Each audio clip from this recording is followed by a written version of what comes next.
మెరిసే తెల్లని చర్మం కోసం Japanese glutathione fruits flowers extract తో చేసిన ప్రిస్మాస్ గ్లూటా రోసా సోప్. నమస్తే, welcome back to Suman TV. నేను మీ సంజయ్. ఈరోజు మనతో పాటు ఉన్నారు తోడు నేడా ఫౌండర్ రాజేశ్వరి అమ్మ గారు. మేమతో మాట్లాడి కొన్ని విషయాలు తెలుసుకుందాం. నమస్తే అమ్మ. నమస్తే సంజయ్. అమ్మ, బయట ఇప్పుడున్న జనరేషన్లో అమ్మాయిలు చూసుకుంటే ఈ సోషల్ మీడియా ప్రభావం మరి ఏ ప్రభావం తెలియట్లేదు, కానీ ఈజీ మనీకి అట్రాక్ట్ అవి వివిధ రకాలైన పనులు చేస్తున్నారు. అది అసలు ఎలాగంటే డబ్బున్న వ్యక్తుల్ని టార్గెట్ చేయడం, డబ్బున్న వ్యక్తుల్ని ట్రాప్ చేయడం, ఇలాంటి సంఘటనలు అనేవి చూస్తున్నాం. అసలు ఇది ఏ కోణంలో చూడాలంటారు? అది ఎందుకు ఇలా అమ్మాయిలు తయారవుతున్నారంటారు? అసలు అది అమ్మాయిలనే అనలేము, అమ్మాయిలైనా అబ్బాయిలైనా ప్రతి ఒక్కళ్ళకి ఈజీ మనీ కావాలి. ఇప్పుడు మా దాంట్లో కూడా కొంతమంది అడుగుతూ ఉంటారు, బాగా డబ్బున్నా ఉంటే చెప్పండి, పెన్షన్ వచ్చి ఆవిడ ఉంటే చెప్పండి, నేను ఓల్డ్ ఏజ్ హోమ్లో ఉంటున్నా, నాకు ఇల్లు వాకిల్ లేదు. ఆమె పెన్షనర్ అయితే నేను వెళ్ళి ఆమె ఇంట్లో ఉంటా. అంటే మన సాంప్రదాయంలో భర్త అనేవాడు భరించేవాడు, ఆమెను పోషించాల్సిన బాధ్యత భర్తది. కానీ వీళ్ళు రివర్స్లో ఆమె నన్ను పోషించాలన్న స్థాయిలోకి ఎందుకు వెళ్తున్నారు? నీకు లేదు, కరెక్టే, నీకు ఇల్లు లేదు, నీ బతుకు నువ్వు బతకచ్చు కదా. అంటే విలాసవంతమైన జీవితం కావాలి, ఆమెకి ఇల్లు కారు మేడ అవన్నీ ఉంటే నేను భర్త, అవన్నీ ఉన్నవాడే ఆ ఓల్డ్ ఏజ్ హోమ్లో ఉన్నవాడు ఎందుకు చేసుకుంటుంది? ఆ చిన్న ఆలోచన రాదా వాళ్ళకి? ఆమెకి ఒక మొగుడు కావాలి కదా, ఆమెకి మొగుడు కావాలి, నీలాంటి బేకార్ మొగుడు కాదుగా. ఆమె స్థాయికి తగిన వాడిని చూసుకుంటుంది, ఎవరైనా అంతే కదా.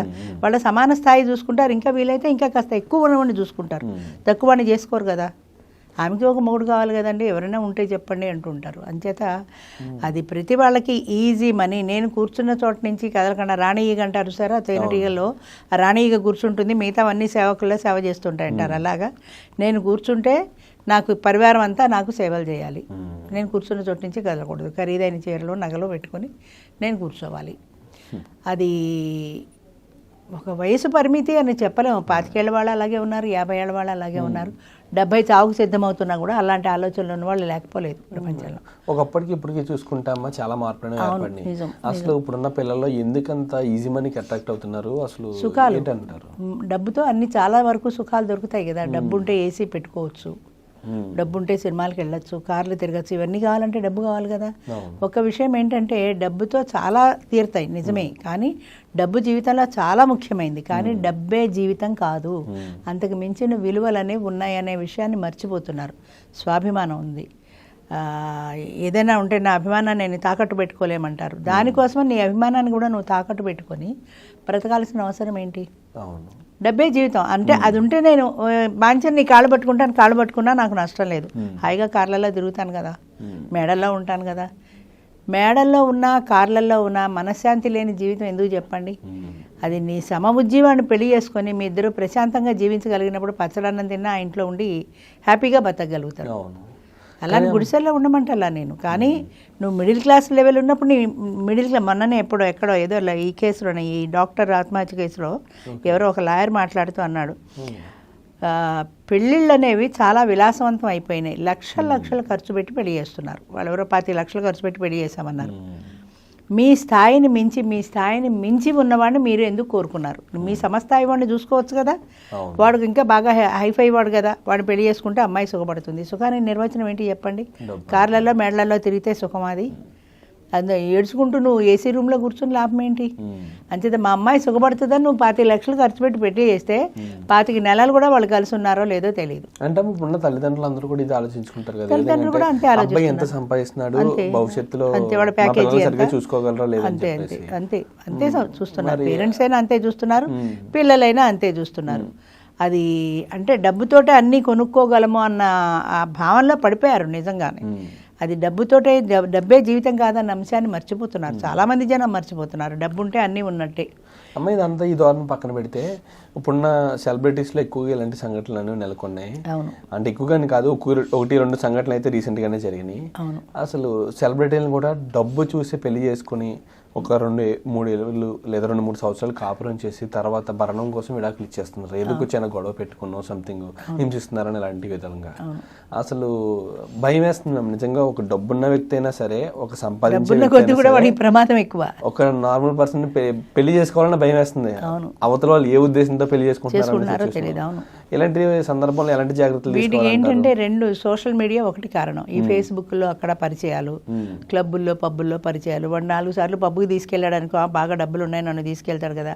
4 సార్లు హోటల్కి తీసుకెళ్ళాడు అనుకో, వాడు ఎరేస్తున్నాడని ఎందుకు అనుకోరు, వాడికి నువ్వు అట్రాక్ట్ అవడం కోసమని 4 సార్లు హోటల్కి, క్లబ్బులకి, పబ్బులకి తీసుకెళ్ళాడు. పెళ్ళయ్యాక ఎందుకు తీసుకెళ్తాడు? పెళ్ళి కాకముందు నువ్వు ఒక గర్ల్ ఫ్రెండ్ మాత్రమే. గర్ల్ ఫ్రెండ్కి పెళ్ళానికి చాలా తేడా ఉంటుంది, అది గమనించాల్సిన విషయం. గర్ల్ ఫ్రెండ్గా అట్రాక్షన్ ఉంటుంది, స్వీట్ నథింగ్స్ ఉంటాయి. క్లబ్లోనో ఎక్కడో కూర్చుంటారు, కాసేపు కబుర్లు చెప్పుకుంటారు, విడిపోతారు. భార్య అనేప్పటికీ కొన్ని బరువులు బాధ్యతలు వస్తాయి. ఈ బాధ్యతల బరువులో ఈ షేరింగ్కి భర్త ఇష్టపడాడు. అంటే ఈ కష్టాలు, కన్నీళ్ళు ఇలాంటివన్నీ వినడం భర్తకి ఇష్టం ఉండదు. నువ్వు ఫ్రెండ్గా మాట్లాడినప్పుడు అన్ని స్వీట్ నథింగ్స్ చెప్తావు, ఇక్కడికి వచ్చాక నీ కష్టాలు, కన్నీళ్ళు కూడా షేర్ చేసుకోవాలనుకుంటావు. అవన్నీ భరించడం మగవాడికి ఇష్టం ఉండదు. మరి ఎంతవరకు నీ బాధల్ని భరించుకోగలుగుతావు? నీ మనసులో ఉన్న భారాన్ని తగ్గించి నేను నీకు అండగా ఉన్నాను అనేవాడు భర్త. అది పోయింది. 4 సార్లు క్లబ్లో తిరిగాము, 4 సార్లు ఫేస్బుక్లో పరిచయం చేసుకున్నాము అని పెళ్లి చేసేసుకుంటే రేపు పొద్దున్న జీవితం అంతా పోయింది కదా. పోయిందని చెప్పడానికి లేదండి. లివ్ ఇన్ రిలేషన్ వచ్చిన తర్వాత వీడు కాకపోతే వాడు, వాడు కాకపోతే వీడు, ఏదో చీర మార్చినట్టు మొగుళ్ళని మార్చే సాంప్రదాయం ఎప్పుడైతే మనలో వచ్చిందో అప్పుడే ఇంకా మనం దాని గురించి మాట్లాడి ప్రయోజనం లేదు.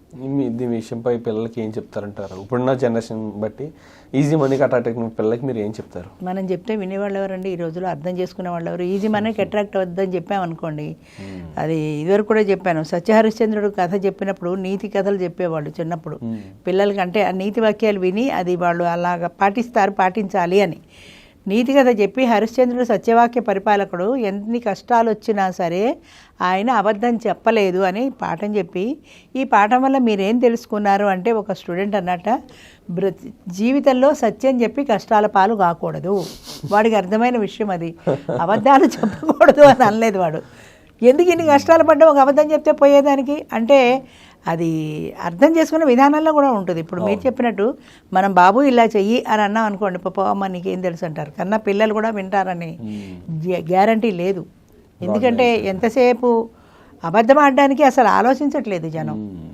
ఇంకా క్యారెక్టర్ అంటే చెప్పాలంటే, క్యారెక్టర్ అంటే ఈ రోజుల్లో అర్థం ఏంటంటే వాడి క్యారెక్టర్ బాగుందంటే ఎర్రగా బుర్రగా ఉన్నాడా లేదా, బాగున్నాడా లేదా, అంతేగాని శీలము అనేదానికి అర్థం పోయింది. ఎగ్జాక్ట్లీ అమ్మాయి కూడా చూసుకుంటే పిల్లల్లో కూడా ఈ ఆలోచన విధానం అనేది మారాలి.